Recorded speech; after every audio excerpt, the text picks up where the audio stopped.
বাঙালি বিয়ের বউ ভাত পর্ব মানে হচ্ছে রিসেপশন। এদিন সকালবেলা ভাত কাপড়ের অনুষ্ঠান হয়, যেখানে বর একদম সুন্দর করে সেজে এবং বউ সুন্দর করে সেজে দুজন দুজনের দায়িত্ব নেয়।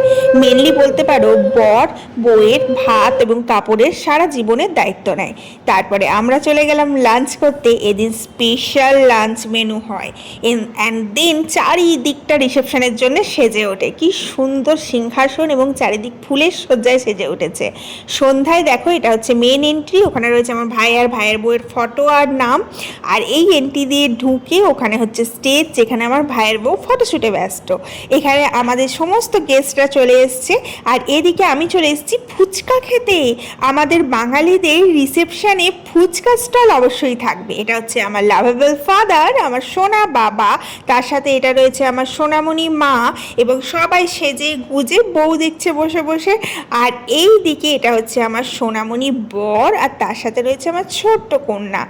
আর এই দিকে আমরা বসে পড়েছি ডিনার মেনুতে। বাঙালি বিয়ের সব থেকে স্পেশাল মেনু হয় বউ ভাতের দিন, মানে রিসেপশনের দিন। একদম দারুণ করে খাবার দাবার।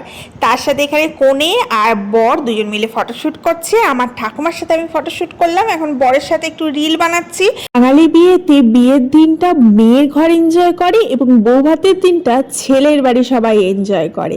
ফাইনালি এখানে আমার দুই মাকে পাশাপাশি পেয়ে গেছি, এক হচ্ছে আমার মা আর এক হচ্ছে আমার শাশুড়ি মা। দেন আমরা চলে গেলাম গ্রুপ ফটো তুলতে। এখানে রয়েছে আমার ভাই, ভাইয়ের বউ, আমার হাজবেন্ড, আমার লাভেবল ডটার অ্যান্ড আমি, এবং সবাই মিলে খুব খুব এনজয় করে দিনটা কাটালাম।